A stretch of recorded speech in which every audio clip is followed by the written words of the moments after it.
Josué, chapitre 9. À la nouvelle de ces événements, tous les rois qui se trouvaient à l'ouest du Jourdain, dans la montagne et dans la vallée et sur toute la côte de la mer Méditerranée jusque près du Liban, les Hittites, les Amoréens, les Cananéens, les Phéréziens, les Héviens et les Jébusiens s'unirent d'un commun accord pour combattre ensemble contre Josué et contre Israël.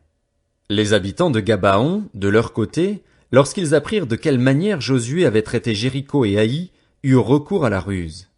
Ils se mirent en route avec des provisions de voyage. Ils prirent de vieux sacs pour leurs ânes, ainsi que de vieilles outres à vin déchirées et recousues.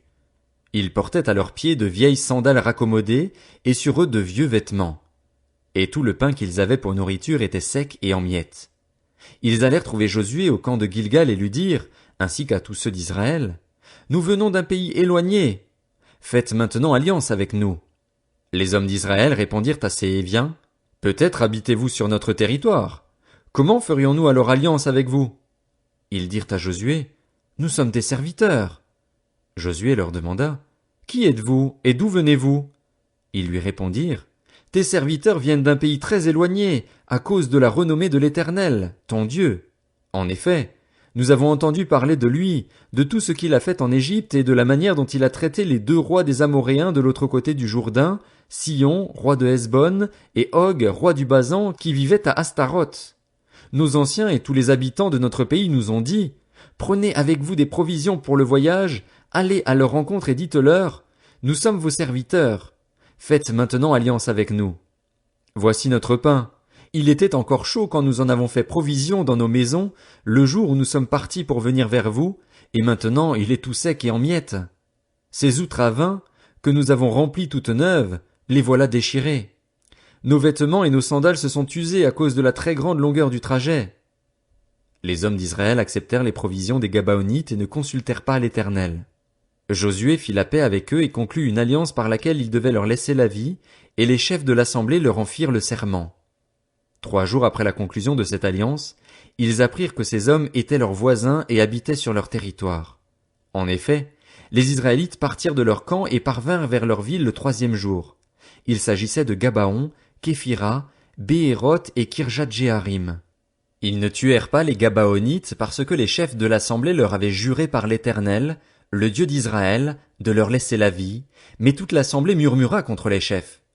Tous les chefs dirent à toute l'assemblée, « Nous leur avons prêté serment au nom de l'Éternel, le Dieu d'Israël, et maintenant nous ne pouvons pas les toucher. Voici comment nous les traiterons. Nous leur laisserons la vie, afin de ne pas attirer sur nous la colère de l'Éternel à cause du serment que nous leur avons fait. Ils vivront, leur dirent les chefs, mais ils furent employés à couper le bois et à puiser l'eau pour toute l'assemblée, comme les chefs le leur avaient dit. Josué fit appeler les Gabaonites et leur dit, « Pourquoi nous avez-vous trompés en disant, « Nous sommes très éloignés de vous, alors que vous habitez sur notre territoire. Maintenant vous êtes maudits, et vous ne cesserez pas d'être dans l'esclavage, de couper du bois et de puiser de l'eau pour la maison de mon Dieu. » Ils répondirent à Josué, « On avait rapporté à tes serviteurs les ordres de l'Éternel, ton Dieu, à Moïse, son serviteur. Il y était question de vous livrer tout le pays et de détruire devant vous tous ses habitants, et votre présence nous a inspiré une grande peur pour notre vie. Voilà pourquoi nous avons agi de cette façon. Et maintenant, nous voici entre tes mains. Traite-nous comme tu trouveras bon et juste de le faire. » Josué agit envers eux comme il avait été décidé. Il les délivra des Israélites, qui ne les firent pas mourir, mais il les destina dès ce jour à couper du bois et à puiser de l'eau pour l'assemblée et pour l'autel de l'Éternel, à l'endroit que l'Éternel choisirait. C'est ce qu'ils font encore aujourd'hui. Josué, chapitre 10. Adonit-Sédec, le roi de Jérusalem, apprit que Josué s'était emparé d'Haï et l'avait voué à la destruction, qu'il avait traité Haï et son roi comme il avait traité Jéricho et son roi, et que les habitants de Gabaon avaient fait la paix avec Israël et vivaient au milieu d'eux. Il éprouva alors une forte peur, car Gabaon était une grande ville, comme une des villes royales, plus grande même qu'Haï, et tous ses hommes étaient vaillants. Adonit-Sédec, roi de Jérusalem, fit dire à Oham, roi d'Hébron, à Piréam, roi de Jarmuth, à Japhia, roi de Lachis, et à Débir, roi d'Églon, « Montez vers moi et aidez-moi à détruire Gabaon, car elle a fait la paix avec Josué et avec les Israélites. » 5 rois amoréens, les rois de Jérusalem, d'Hébron, de Jarmuth, de Lachis et d'Aiglon, s'allièrent ainsi et montèrent avec toutes leurs troupes. Ils vinrent installer leur camp près de Gabaon et l'attaquèrent. Les habitants de Gabaon envoyèrent dire à Josué, au camp de Gilgal, « N'abandonne pas tes serviteurs, monte vite vers nous pour nous sauver et nous secourir, car tous les rois des Amoréens qui habitent la montagne se sont ligués contre nous. » Josué monta de Gilgal avec tous les hommes de guerre et tous les vaillants hommes. L'Éternel dit à Josué, « N'aie pas peur de ces rois, car je les livre entre tes mains et aucun d'eux ne te résistera. » Josué arriva sur eux par surprise après avoir marché toute la nuit depuis Gilgal. L'Éternel les mit en déroute devant Israël, et Israël leur infligea une grande défaite près de Gabaon, les poursuivit sur le chemin qui monte à Beth-Horon et leur porta des coups jusqu'à Azéka et Makeda. Alors que les Amoréens fuyaient devant Israël et qu'ils se trouvaient sur la descente de Beth-Horon, l'Éternel fit tomber du ciel sur eux d'énormes grêlons jusqu'à Azéka et ils moururent. Ceux qui furent tués par ces grêlons furent plus nombreux que ceux qui moururent sous les coups d'épée des Israélites. Alors Josué parla à l'Éternel, le jour où l'Éternel livra les Amoréens aux Israélites, et il dit devant Israël, « Soleil, arrête-toi sur Gabaon et toi, lune, sur la vallée d'Ajalon. » Le soleil s'arrêta et la lune suspendit sa course jusqu'à ce que la nation se soit vengée de ses ennemis. Cela n'est-il pas écrit dans le livre du juste? Le soleil s'arrêta au milieu du ciel et ne s'empressa pas de se coucher, durant presque tout un jour. Il n'y a pas eu de jour comme celui-là, ni avant ni après, où l'Éternel ait écouté la voix d'un homme, car l'Éternel combattait pour Israël. Josué, et tout Israël avec lui, retourna au camp à Gilgal. Les 5 rois s'enfuirent et se cachèrent dans une grotte à Makeda. On annonça à Josué, « Les 5 rois se trouvent cachés dans une grotte à Makeda. » Josué dit, « Roulez de grosses pierres à l'entrée de la grotte et mettez-y des hommes pour les garder. Quant à vous, ne vous arrêtez pas, poursuivez vos ennemis et attaquez-les par derrière. Ne les laissez pas entrer dans leur ville, car l'Éternel, votre Dieu, les a livrés entre vos mains. » Après que Josué et les Israélites leur eurent infligé une très grande défaite et les eurent complètement battus, ceux qui purent leur échapper se sauvèrent dans les villes fortifiées. Tout le peuple revint tranquillement au camp vers Josué à Makeda, sans que personne n'ose dire quoi que ce soit contre les Israélites. Josué dit alors, « Ouvrez l'entrée de la grotte, faites-en sortir ces 5 rois et amenez-les-moi. » C'est ce qu'on fit, et on lui amena les 5 rois qu'on avait fait sortir de la grotte, c'étaient les rois de Jérusalem, d'Hébron, de Jarmuth, de Lachis et d'Aiglon. Lorsqu'on eut amené ces rois devant lui, Josué appela tous les hommes d'Israël et dit aux chefs des hommes de guerre qui avaient marché avec lui, « Approchez-vous, mettez votre pied sur le cou de ces rois. » Ils s'approchèrent et mirent le pied sur leur cou. Josué leur dit, « N'ayez pas peur et ne vous laissez pas effrayer, fortifiez-vous et ayez du courage, car c'est ainsi que l'Éternel traitera tous vos ennemis contre lesquels vous combattrez. » Après cela, Josué les frappa à mort. Il les pendit à 5 arbres et ils y restèrent pendus jusqu'au soir. Vers le coucher du soleil, Josué ordonna qu'on les descende des arbres. On les jeta dans la grotte où ils s'étaient cachés et l'on en boucha l'entrée avec de grosses pierres qui y sont restées jusqu'à aujourd'hui. Josué s'empara de Makeda le même jour et la frappa du tranchant de l'épée. Il voua à la destruction le roi, la ville et tous ceux qui s'y trouvaient.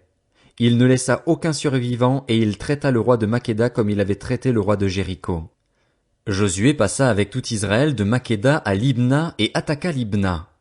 L'Éternel la livra aussi, avec son roi, entre les mains d'Israël, et il la frappa du tranchant de l'épée, elle et tous ceux qui s'y trouvaient. Il ne laissa aucun survivant et il traita son roi comme il avait traité le roi de Jéricho. Josué passa avec tout Israël de Libna à Lachis. Il installa son camp devant elle et l'attaqua. L'Éternel livra Lachis entre les mains d'Israël, qui la prit le 2e jour et la frappa du tranchant de l'épée, elle et tous ceux qui s'y trouvaient, comme il avait traité Libna. Alors Horam, le roi de Gézer, monta pour secourir Lachis. Josué les battit, lui et son peuple, sans laisser un seul survivant. Josué passa avec tout Israël de Lachis à Aiglon. Ils installèrent leur camp devant elle et l'attaquèrent. Ils s'en emparèrent le même jour et la frappèrent du tranchant de l'épée, elle et tous ceux qui s'y trouvaient. Josué la voua à la destruction le jour même, comme il avait traité Lachis. Josué monta avec tout Israël d'Aiglon à Hébron et ils l'attaquèrent. Ils s'en emparèrent et la frappèrent du tranchant de l'épée, elle, son roi, toutes les villes qui en dépendaient et tous ceux qui s'y trouvaient. Josué ne laissa aucun survivant, comme il l'avait fait à Aiglon, et il la voua à la destruction avec tous ceux qui s'y trouvaient. Josué se dirigea avec tout Israël sur Débir et l'attaqua. Il s'empara d'elle, de son roi et de toutes les villes qui en dépendaient. Ils les frappèrent du tranchant de l'épée et vouèrent à la destruction tous ceux qui s'y trouvaient, sans laisser un seul survivant. Josué traita Débir et son roi comme il avait traité Hébron et comme il avait traité Libna et son roi. Josué conquit tout le pays, la montagne, le Néguev, la vallée et les coteaux, et il en bâtit tous les rois. Il ne laissa aucun survivant et il extermina tout ce qui respirait, comme l'avait ordonné l'Éternel, le Dieu d'Israël. Josué les bâtit de Kadès-Barnéa à Gaza, il conquit toute la région de Gozen jusqu'à Gabaon. Josué s'empara en même temps de tous ses rois et de leur pays, car l'Éternel, le Dieu d'Israël, combattait pour Israël. Puis Josué retourna avec tout Israël au camp à Gilgal. Josué, chapitre 11. À la nouvelle de ces événements, Jabin, le roi de Hatsor, envoya des messagers à Jobab, le roi de Madon, au roi de Shimron, au roi d'Akshaph, au roi qui se trouvait au nord dans la montagne, dans la plaine au sud de Génézaret, dans la vallée et sur les hauteurs de Dor à l'ouest. Il en envoya aussi aux Cananéens de l'est et de l'ouest, aux Amoréens, aux Hittites, aux Phéréziens, aux Jébusiens dans la montagne et aux Héviens au pied de l'Hermon dans le pays de Mitzpa. Ils sortirent avec toutes leurs troupes. Ils formaient un peuple innombrable, comme le sable qui est au bord de la mer, et avaient des chevaux et des chars en très grande quantité. Tous ces rois fixèrent un rendez-vous et vinrent ensemble installer leur camp près des eaux de Mérom pour combattre contre Israël. L'Éternel dit à Josué, « N'aie pas peur d'eux, car demain, à ce moment-ci, je les livrerai tous, blessés à mort, à Israël. Tu mutileras les jarrets de leurs chevaux et tu brûleras leurs chars. » Josué arriva par surprise sur eux avec tous ses hommes de guerre près des eaux de Mérom, et ils se précipitèrent au milieu d'eux. L'Éternel les livra entre les mains d'Israël. Ils les battirent et les poursuivirent jusqu'à Sidon-la-Grande, jusqu'à Misréphoth-Maïm et jusqu'à la vallée de Mitzpa vers l'est. Ils les battirent sans laisser un seul survivant. Josué les traita comme l'Éternel le lui avait dit, il mutila les jarrets de leurs chevaux et brûla leurs chars.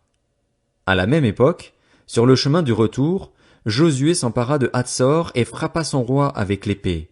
Hatsor était autrefois la principale ville de tous ses royaumes. On frappa du tranchant de l'épée et l'on extermina tous ceux qui s'y trouvaient. Il ne resta rien de ceux qui respiraient et l'on mit le feu à Hatsor. Josué s'empara aussi de toutes les villes de ses rois et de tous leurs rois. Il les frappa du tranchant de l'épée et les voua à la destruction, comme l'avait ordonné Moïse, le serviteur de l'Éternel. Toutefois, Israël ne brûla aucune des villes situées sur des collines, à l'exception seulement de Hatsor, qui fut brûlée par Josué. Les Israélites gardèrent pour eux tout le butin de ces villes et le bétail, mais ils frappèrent du tranchant de l'épée tous les hommes jusqu'à leur complète extermination, sans rien laisser de ce qui respirait. Josué se conforma aux ordres donnés par l'Éternel à son serviteur Moïse, et par ce dernier à lui-même. Il ne négligea rien de tout ce que l'Éternel avait ordonné à Moïse. C'est ainsi que Josué s'empara de tout ce pays, de la montagne, de tout le Néguev, de toute la région de Gozen, de la vallée, de la plaine, de la montagne d'Israël et de ses vallées, depuis la montagne pelée qui s'élève vers Séhir jusqu'à Baal-Gad, dans la vallée du Liban, au pied du mont Hermon. Il s'empara de tous leurs rois, les frappa et les fit mourir. La guerre que Josué mena contre tous ces rois fut de longue durée. Aucune ville ne fit la paix avec les Israélites, à l'exception de Gabaon, qui était habité par les Héviens. Ils les prirent tout en combattant. En effet, l'Éternel permit que ces peuples s'obstinent à faire la guerre contre Israël, afin qu'Israël les extermine sans leur faire grâce et qu'il les détruise comme il l'avait lui-même ordonné à Moïse. À la même époque, Josué alla exterminer les Anakim des montagnes d'Hébron, de Débir, d'Anab, de toutes les régions montagneuses de Juda et d'Israël. Josué les voua à la destruction, avec leurs villes. Il ne resta pas d'Anakim dans le pays des Israélites. Il n'en resta qu'à Gaza, à Gath et à Asdod. Josué s'empara donc de tout le pays, conformément à tout ce que l'Éternel avait dit à Moïse, et le donna en héritage à Israël, à chacun sa portion, d'après leur tribu. Puis le pays fut en paix, sans guerre.